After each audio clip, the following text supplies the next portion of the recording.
जैसे एक भिखारी की शादी हो गई शहर की सबसे सुंदर लड़की से। मेरा पति होने का जो भ्रम है ना तुम्हारे अंदर, उसे तोड़ दो तुम। फुटपाथ पर रहने वाले भिखारी के पास कहां से आ गए 2 घंटे में 500 करोड़ रुपए। पहले जिस घर जमाई को रखा जाता था जूते की नोक पर, चाटो इसे। भिखारी, ये देख क्या किया तूने मेरी साड़ी का। अचानक से ऐसा क्या हुआ कि सभी उसके तलवे चाटने को हो गए मजबूर। आखिर ऐसा कौन सा राज था एक गरीब का जिसके खुलते ही देश की सरकार तक ने टेक दिए उसके आगे घुटने। अंधे हो, दिखाई नहीं देता? तुम्हारी इसी हरकतों की वजह से ना शर्म आती है मुझे। ले अपनी जुबान से चाट कर आइसक्रीम को साफ कर, वरना तेरी ये जो लंबी जुबान है ना खींच कर तेरे हाथ में दे दूंगी। और शगुन, मैंने ये सब जानबूझकर नहीं किया। मुंह बंद। जितना बोला गया है बस उतना कर। गरीब कंगाल भिखारी आदमी, मेरे 20 लाख के सैंडल का सत्यानाश कर दिया। इसकी कीमत तो तू जिंदगी भर चुका नहीं सकता, तो क्यों ना मुझे थोड़ा एंटरटेनमेंट कर दे। जेब को ना सही, एटलीस्ट दिल को तो थोड़ा सुकून मिले। चलो चलो एंटरटेन करो। देखो शगुन, मेरी गलती तो नहीं है, लेकिन फिर भी मैं तुमसे सॉरी बोल देता हूँ। प्लीज इस बार माफ कर दो। माफी तो आपको जीजा जी मेरे 2 शर्तों पर ही मिलेगी। या तो आप 20 लाख रुपया दे दो, या फिर अपने जीभ से चाट कर मेरे सैंडल को साफ करो। 3 साल पहले अहान एक गरीब बेचारा बेसहारा लड़का था जो रोड पर भीख मांगकर अपना पेट पालता था। लेकिन एक दिन उसकी मुलाकात उस शहर के एक टॉप बिजनेसमैन शेखर गिल से हुई। Can you lend me 10 rupees? Keep this. Take it. No, sir. I just need 10 rupees. I want to eat some bread and biscuits. Just 10 rupees. Not 500. Please, come. Sit in the car. I have something for you. Come.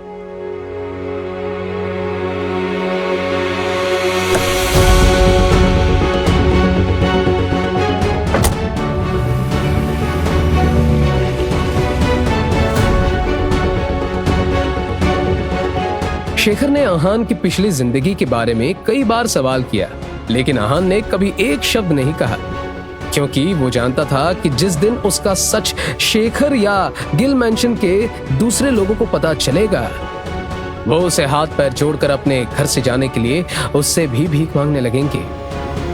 ऐसे में अहान अपने sir से ये छत बिल्कुल भी नहीं जाने देना चाहता था। वहीं जब शेखर गिल ने अपनी एक लौती बेटी शनाया की शादी अहान से करवा दी तो उसकी जिंदगी और भी बदतर हो गई।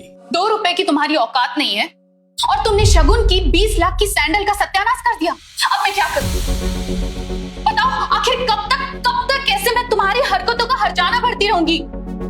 फिलहाल तो मैं शगुन को 20 लाख देकर तुम्हें बचा रही हूँ, और ये मेरा तुम पर एक एहसान है जिसे तुम्हें सही वक्त आने पर मेरे तरीके से चुकाना होगा। शनाया अपने गरीब पति अहान से हद से ज्यादा नफरत करती थी। शनाया ने अपने पापा शेखर गिल की शर्तों के आगे मजबूर होकर उस रात अहान के साथ 7 फेरे तो ले लिए, लेकिन इन 7 फेरों की रात के बाद उसने अहान पर जो जुल्म किए उसे सुन आपकी भी रूह कांप जाएगी। यही वजह थी कि अहान शनाया की आहट से भी डरता था, लेकिन फिर भी वो गिल मेंशन की छत छोड़कर कहीं नहीं जाना चाहता था। गिल मेंशन में सिर्फ शनाया और शगुन ही नहीं, बल्कि उसकी माँ यामिनी गिल भी अहान को ऐसे दुत्कारती थी जैसे दरवाजे पर खड़े किसी गली के कुत्ते को दुत्कार रही हो।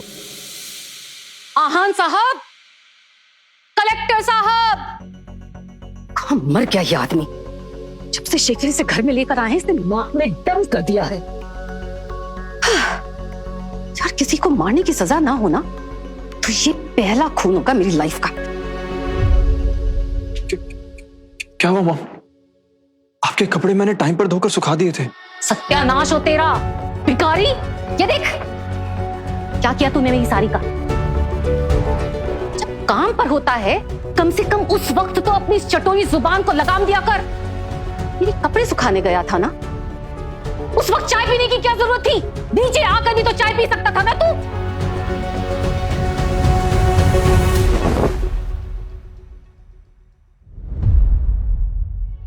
वो मॉम, काम के चक्कर में कप वहीं भूल गया। Sorry mom. Sorry my foot. क्या करूं तेरी सॉरी का? अचार डालूं मैं? इस बार तेरी गलती की ऐसी सजा दूंगी ना मैं, तेरी रूह तक कांप जाएगी। अगली गलती करने से पहले तू 100 बार सोचेगा। भारत के सबसे अमीर घराने में आहान जैसे गरीब बेसहारा लड़के की शादी शनाए के पापा शेखर गिल की वजह से तो हो गई। इस शादी ने आहान को धरती पर ही नरक के दर्शन करा दिए थे। जहां एक तरफ आहान को उसकी पत्नी शनाए गिल बिल्कुल पसंद नहीं करती थी, तो वहीं दूसरी ओर उसकी सास यामिनी भी उसे दिन रात गालियां देती। ये सब झेलना तो आहान के लिए रोजाना की बात हो गई थी, लेकिन आज जो आहान के साथ होने वाला था वो उसके लिए किसी भयानक सपने से कम नहीं था। आहान, आहान, कहां मर गया ये आदमी? चिल्ला चिल्ला कर मेरे गले से खून निकलवा देगा ये कामचोर निठल्ला। क्या हुआ मॉम? आपको कुछ चाहिए था? ये देख, शनाया अपना लंच बॉक्स घर पर ही भूल गई है। वो अपनी डाइट को लेकर बहुत स्ट्रिक्ट है, बाहर का कुछ भी नहीं खाएगी। तो अपनी जिराफ जैसी टांगों से जल्दी से दौड़ता हुआ जा। शनाए के लिए इस तरह लंच भूल जाना रोजाना की बात थी। ऐसे में हमेशा की तरह आज भी आहान शनाए का लंच लेकर उसके ऑफिस पहुंचा, लेकिन तभी अंदर से आती हुई आवाज सुनकर वो शनाए के केबिन के बाहर ही रुक गया। शनाया, तुम अपने इस यूजलेस हस्बैंड को तलाक क्यों नहीं दे देती हो यार? जब तक आहान हमारे रास्ते से हटेगा नहीं, हमारी कहानी आगे कैसे बढ़ेगी? मैं तो शादी के पहले दिन से आहान को तलाक देना चाह रही हूँ, पर वो डिवोर्स पेपर्स पर साइन ही नहीं करता। मुझे समझ ही नहीं आता कि उससे पीछा छूटेगा कैसे मेरा। शनाया, तुम परेशान मत हो, मैं कोई दूसरा रास्ता ढूंढ लूंगा। फिलहाल तुम ये सोचो कि 100 करोड़ रुपए कहां से आएंगे। अगर रुपयों का इंतजाम नहीं हुआ ना, तो सारे इन्वेस्टर्स भाग जाएंगे।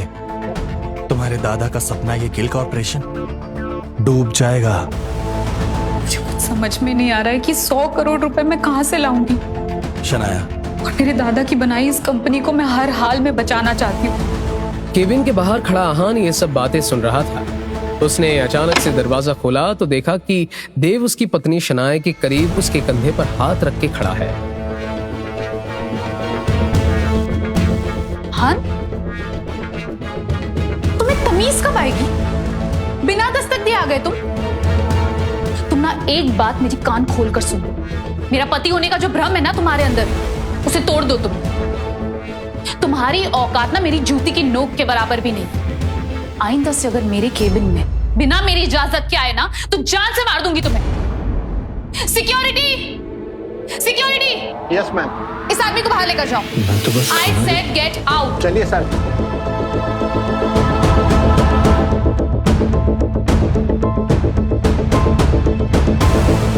हमेशा की तरह आहान आज भी शनाए के सामने सर झुकाकर बाहर निकल गया।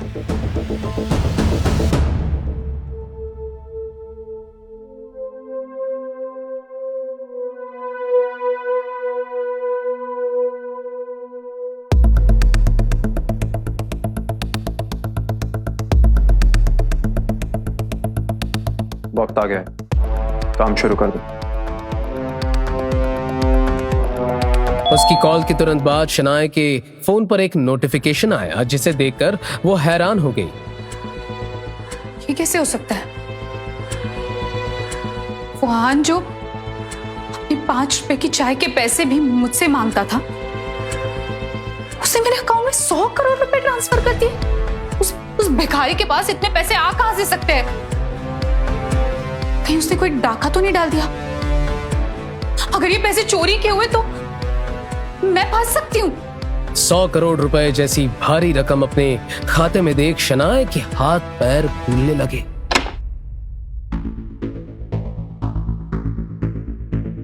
उसकी सेक्रेटरी केबिन के अंदर आई और शनाए के हाथ में एक लाल लिफाफा थमा दिया, जिसके ऊपर लिखा था आखिरी सलाम। शनाए ने जैसे ही वो लिफाफा खोला, वो उसके अंदर रखे पेपर पढ़कर सर से पैर तक हिल गई। एकाएक उसके चेहरे पर ऐसे भाव आ गए जैसे उस एक लाल लिफाफे ने उसकी पूरी जिंदगी उजाड़ दी हो।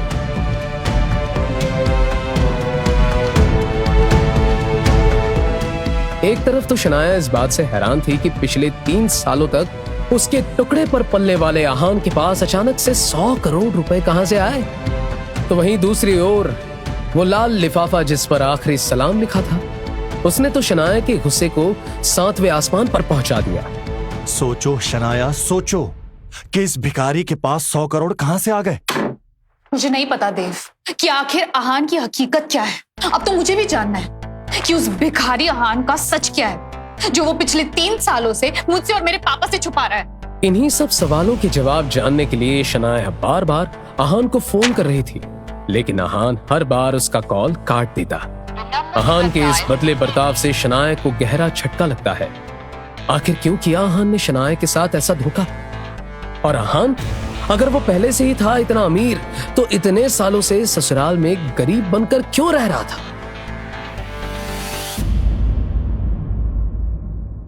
क्या वो शनाया को किसी जाल में फंसाना चाहता था, या इससे भी बड़ा है उसका मकसद? इन सभी राज से पर्दा उठाने के लिए अभी नीचे दिए गए लिंक पर क्लिक करें। अभी डाउनलोड करें पॉकेट FM और फ्री में सुने इस सीक्रेट अमीरजादा के सारे एपिसोड्स। या फिर यहीं हमारे साथ जाने इस दिलचस्प कहानी में आगे और कौन से मोड़ हैं।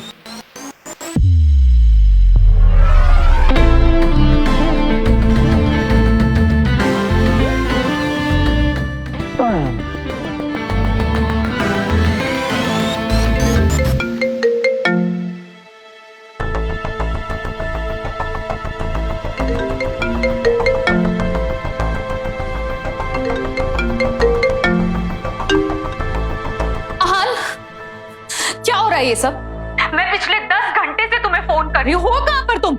और एक बात बताओ, ये 100 करोड़ रुपए तुम्हारे पास आए कहां से? बस बहुत हुआ शनाया, आखिर तुम चाहती क्या हो? हाँ, तुम्हें डाइवोर्स पेपर्स चाहिए थे, मैंने दे दिए। तुम्हें 100 करोड़ रुपए चाहिए थे, मैंने वो भी भेज दिए। और क्या चाहती हो तुम? आखिर बार बार फोन करने का मतलब क्या है? You know what? मुझे नहीं लगता कि अब हमारे बीच ऐसा कोई भी रिश्ता हो सकता है जिस नाते तुम मुझसे बात करो, क्योंकि पहले तुम मेरी शक्ल नहीं देखना चाहती थी और अब मैं तुम्हारी। So leave. आज तक शनाया के तीखे तेवर देख आहान कांपता था, लेकिन आज पहली बार था जब आहान का रौबदार पलटवार देख शनाया कांपने लगी थी। लेकिन आहान, पहले तो तुम रिश्ता निभा रहे थे ना, तो एक रात में ऐसा क्या बदल गया? तुम जिस रिश्ते की बात कर रहे हो, पति पत्नी का नहीं, बल्कि एक नौकर और एक मालिक का था। तुमने और तुम्हारे घर वालों ने मुझे पालतू कुत्ता बना के रखा, और अब जब तुम्हें पता चल गया है कि मैं तुमसे लाख गुना ज्यादा अमीर हूं, तो तुम चाहती हो कि मैं तुम्हारे पास वापस आ जाऊं। रियली? ठीक है, मुझे सिर्फ इतना बताओ कि 100 करोड़ रुपए तुम्हारे पास आए कहां से? अब जब तुम्हारी जिंदगी इतने अच्छे से चल रही है, तो बार बार एक तरीके के सवाल करके उसे खराब क्यों करना चाहते हो तुम? एंड बाय द वे, जाओ और अब ऑफिस के कैबिन में छिप छिप कर नहीं, खुले आसमान के नीचे अपने उस आशिक देव के साथ अय्याशी करो। हाँ, मैं जानता हूं कि एक बार हम दोनों को साथ में मिलना होगा कोर्ट में पेश होने के लिए, क्योंकि तभी हमारा डाइवोर्स हो पाए और ये हमारी आखिरी मुलाकात होगी, और उसी दिन तुम्हें तुम्हारे सारे सवालों के जवाब मिल जाएंगे। You get that? ठीक है, अगर तुमने ऐसा सोचा है ना, तो ऐसा ही सही। लेकिन कल सबसे पहले ऑफिस आकर मिलो मुझसे, उसके बाद हम जाएंगे कोर्ट। इतना तो तुम कर ही सकते हो ना मेरे लिए? ठीक है, कल सुबह तुमसे मिलता हूं। शनाया का आज का दिन बहुत खराब था। ऐसे में वो शाम परिवार के साथ बिताना चाहती थी। यही सोच रात में शनाया पूरे परिवार के साथ डाइनिंग टेबल खाना खाने के लिए बैठी। इसी दौरान शनाया के पापा शेखर गिल खाना लेकर आए और टेबल पर सेट करना शुरू कर दिया। शनाया ने पहली बार अपने पापा को इतना काम करते हुए देखकर कहा, पापा, घर में नौकर नहीं है क्या? आप क्यों ये सब कर रहे हैं? बैठिए ना, हमारे साथ खाना खाइए। कंपनी से रिटायरमेंट लेने के बाद से ये काम मैं रोज करता हूँ। आज किया तो उसमें क्या बात है? वो बात अलग है क्या तुम पहली बार रूम से निकलकर यहाँ खाना खाने आई हो, वरना तुम्हें ये भी पता नहीं होगा इन 3 सालों में मेरी जिंदगी किचन से किचन में ही कट रही है।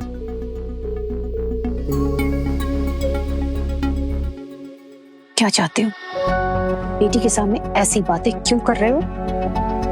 क्या हमने तुमसे कहा है किचन में रहने के लिए पूरा दिन? अपनी मर्जी से पूरे दिन किचन में रहते हो और खाना बनाते रहते हो।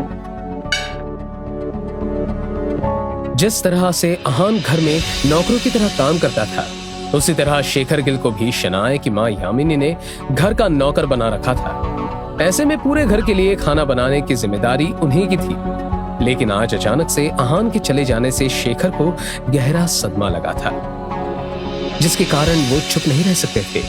उन्होंने पहली बार अपना गुस्सा दिखाते हुए कहा, हाँ, मैं अपनी मर्जी से किचन में रहता हूँ। यहाँ बाहर तो चुगलियों के अलावा कुछ नहीं होता है। तुम माँ बेटी का सिर्फ एक ही लक्ष्य है, ना खुद खुश रहना, ना अहान को और मुझे रहने देना।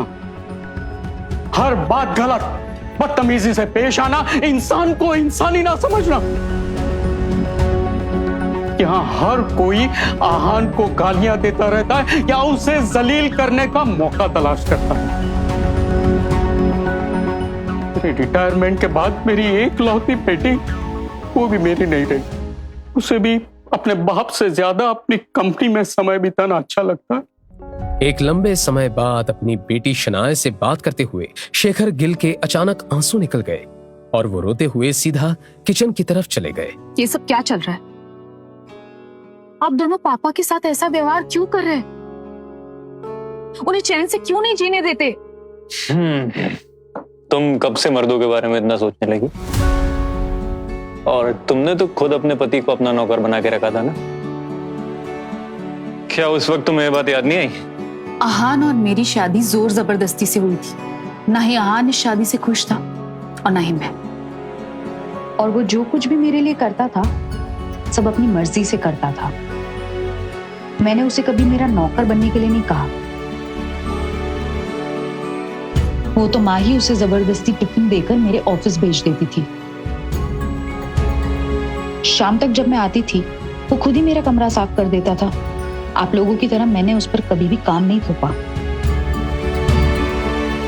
ये कहकर शनाया ने अपनी प्लेट्स उठाई और अपने पापा से मिलने किचन में चले गई, जिन्होंने इतनी मेहनत से खाना बनाया था।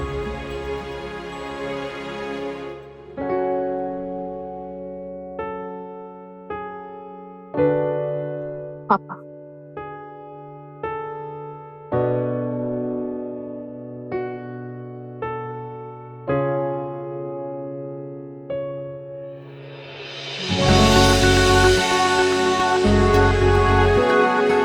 सॉरी पापा।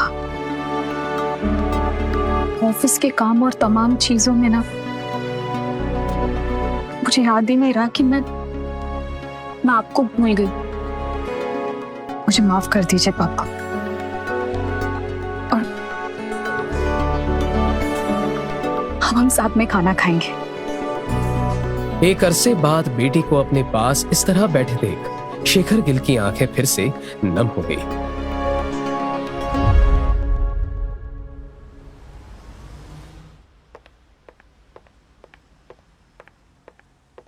मैम, आपको बहुत टाइम लग गया आने में। अब तक तो सारे बोर्ड मेंबर्स आ चुके हैं।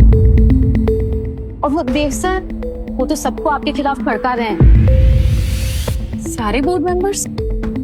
शनाया को एक झटके में देव की पूरी चाल समझ में आ गई। वो समझ गई थी कि जरूर देव के हाथ वो लाल लिफाफा लग गया है।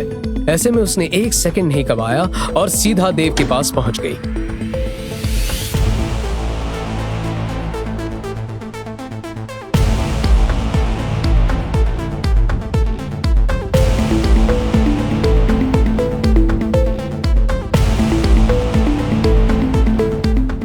जान सकती हूँ कि तुमने बोर्ड मेंबर्स को यहाँ क्यों बुलाया?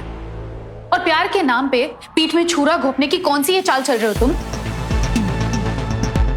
देखो शनाया, बोर्ड मेंबर तुम पर या मुझ पर कितना भी क्यों न चिल्लाएं, लेकिन समय समय पर उन्होंने हमेशा हमें सपोर्ट किया है। और आज जब कंपनी को इतनी बड़ी डील मिल गई, तो क्या तुम उन्हें भूल जाओगी? नहीं ना? ये सुनकर शनाया हैरान हो गई। उसे समझ नहीं आ रहा था कि रायज़ादा कंपनी के साथ हुई डील के बारे में देव को कैसे पता चला। उसने तो किसी से इस बारे में बात नहीं की। तभी उसे समझ आ गया कि उसके ऑफिस में ही कोई है जो सारी खबरें देव तक पहुंचाता है। मैंने तुम्हें कभी अकेला नहीं छोड़ा है शनाया। फिर ये तुम कैसे सोच सकती हो कि सिर्फ बोर्ड मेंबर से तुम्हें ही बात करनी पड़ेगी? हम दोनों मिलकर बात करेंगे ना। आखिर इस गिल कॉर्पोरेशन में मेरा भी तो कुछ हक बनता है। देव की ये बात सुनते ही शनाया को यकीन हो गया कि देव के हाथ वो लाल लिफाफा लग चुका है। ऐसे में वो अब देव के हाथों की कठपुतली है। लेकिन फिलहाल उसने देव की बातों का कोई जवाब नहीं दिया और सीधा बोर्ड मेंबर से बात करने चली गई। गुड जॉब, बहुत ही शानदार काम किया है तुमने। इसके लिए तुम्हें बहुत अच्छा इनाम भी मिलेगा। बस इसी तरह गिल कॉर्पोरेशन की सारी खबरें मुझे देते रहो, फिर एक दिन तुम और मैं मिलकर इस कंपनी पर राज करेंगे।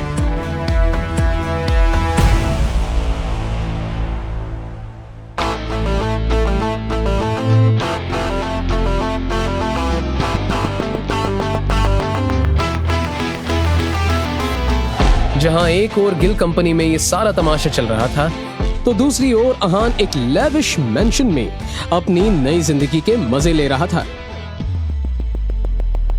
उसे अपने फोन का भी होश नहीं था। उसका फोन बिस्तर के नीचे पड़ा हुआ था और काफी देर से बजते बजते स्विच ऑफ हो गया था। 3 सालों की मदहोशी के बाद वो ऐसे नींद के गहरे आगोश में था जहां उसे सब सपना लग रहा था।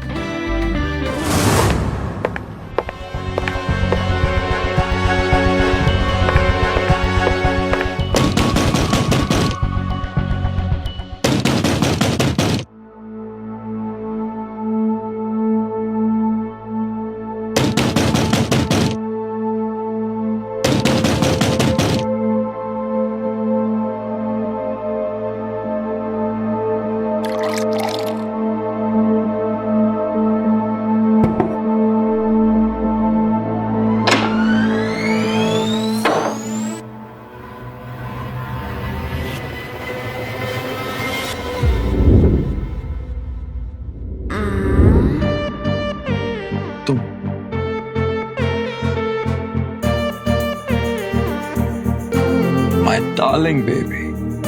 Long time. No see.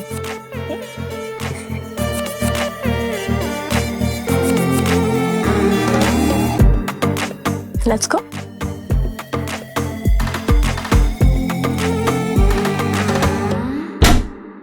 उस परिवार में मुझे तुम्हारे अलावा किसी पर भरोसा ही नहीं था, और तुमने भी इन 3 सालों में मुझे एक बार कांटेक्ट करने की कोशिश नहीं की।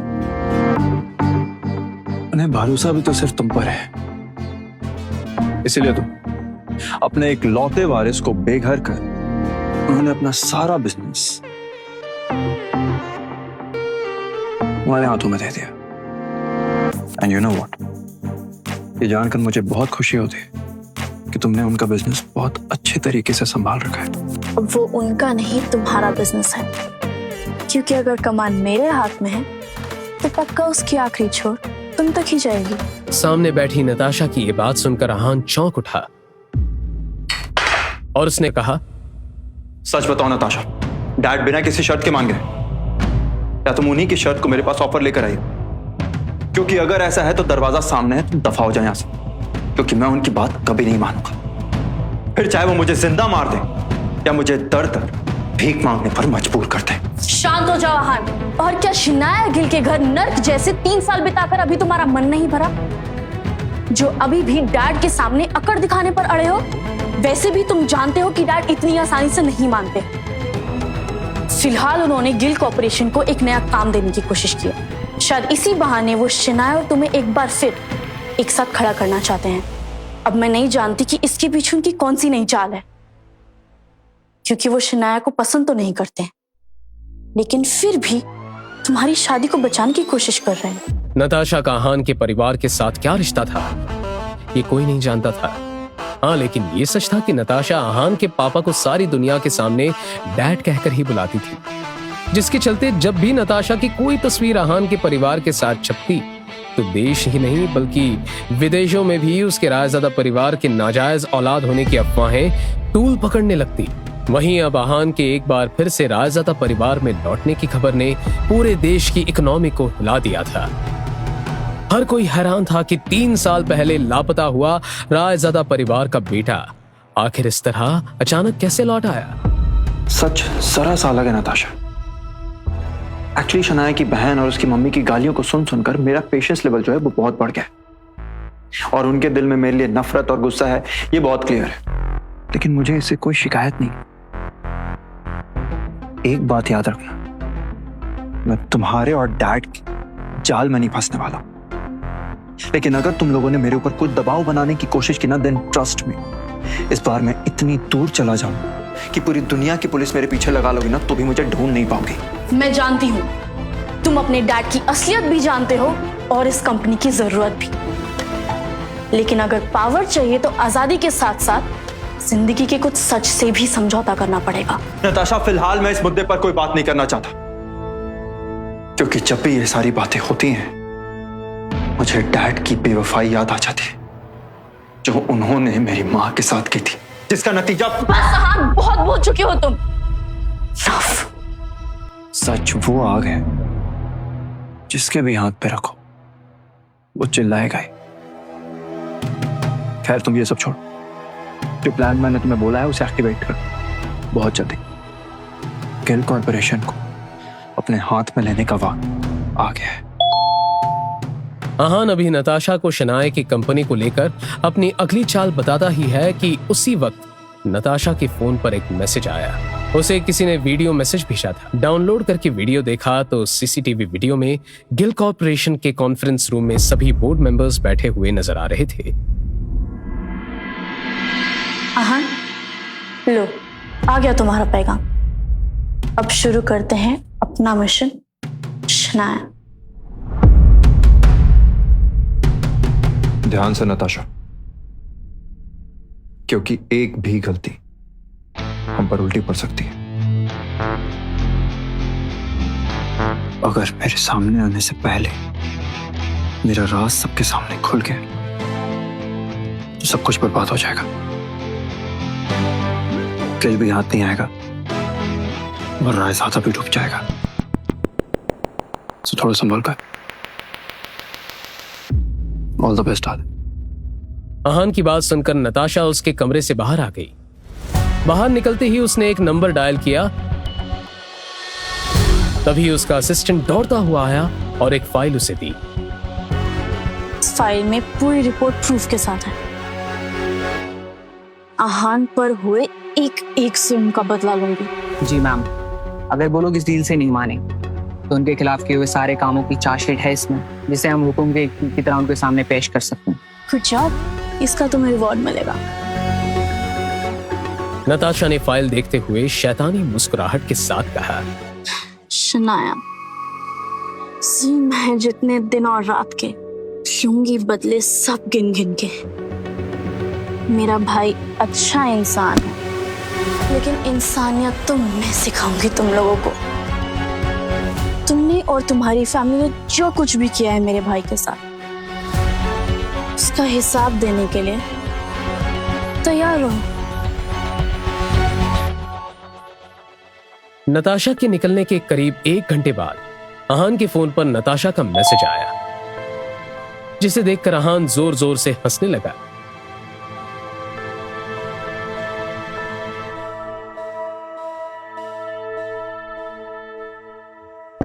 अब आएगा खेल का मजा। Natasha, you agree? अपने शिकार को काबू में करना मैंने ही तो तुम्हें सिखाया था, तो उम्मीद करता हूं गलती नहीं करोगी। तभी अहान के फोन की रिंग बजने लगी। उसने देखा कि शनाया का भाई शौर्य उसे कॉल कर रहा था। उसने कॉल रिसीव करते ही कहा, बोलो शौर्य, अब तुम्हें क्या चाहिए? जब से मुझे पता चला ना कि तुमने मेरी बहन के अकाउंट में 100 करोड़ रुपए ट्रांसफर किए, मुझे ना नींद नहीं आ रही है। तुम तो बहुत गरीब थे ना, कहीं आना जाना हो तो 50-50 रुपए के लिए मेरी दीदी से गिड़गिड़ा के भीख मांगते थे। प्लीज मुझे ना एक बात बताओ, तुम पहले ही इतने अमीर थे या कोई लॉटरी वॉटरी का टिकट लगाए भाई? देखो, मैं तुम्हें एक राज की बात बताने वाला हूं, लेकिन प्लीज तुम किसी से शेयर मत करना, ओके? दरअसल देव तुम्हारा जीजा बनना चाहता है और मैं उसके रास्ते की रुकावट बन रहा था। तो मेरे और देव के बीच में एक डील हुई और डील ये थी कि वो मुझे 100 करोड़ रुपए देगा और बदले में मुझे उसका एक छोटा सा काम करना होगा और तुम्हारी बहन के डाइवोर्स पे साइन करने होंगे। मैंने उसका वो छोटा सा काम कर दिया और तुम्हारी बहन के अकाउंट में 100 करोड़ रुपए ट्रांसफर कर दी और डाइवोर्स पेपर्स पे साइन करके चुपचाप यहाँ पे आ गया। हेलो, सुन लिया ना? अब फोन करके डिस्टर्ब मत कर।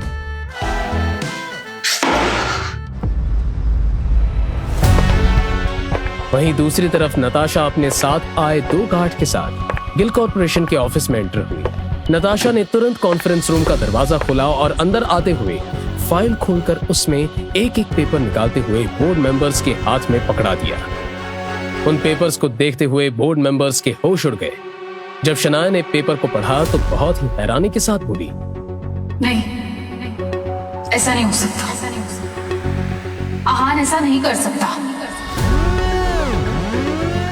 आहान को जितना कम तुमने किया है, अब उसका हिसाब चुकाना पड़ेगा। उस पेपर में क्या लिखा था जिससे सभी के होश उड़ गए? क्या आहान शनाया को बर्बाद करना चाहता था? क्या उसे सबक सिखाने के लिए ये सब कर रहा है? आहान और नताशा दोनों साथ मिलकर गिल परिवार के खिलाफ क्या प्लान बना रहे हैं? और आखिर क्या है आहान की हकीकत? आहान के पापा आखिर कौन है और वो उनसे इतनी नफरत क्यों करता है? और अगर आहान इतना अमीर था तो शनाया के साथ 3 सालों तक गरीब बनकर क्यों रहा? और क्यों खा रहा था शनाया, यामिनी और शगुन की इतनी गंदी गंदी गालियां? और आखिर उस लाल लिफाफे में ऐसा क्या था जिसे देखकर सर से पैर तक कांपने लगी थी शनाया?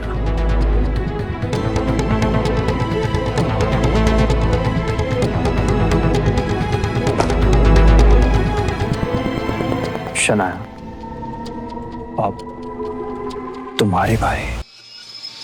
ऐसे और वीडियोस के लिए अभी डाउनलोड करें पॉकेट FM ऐप।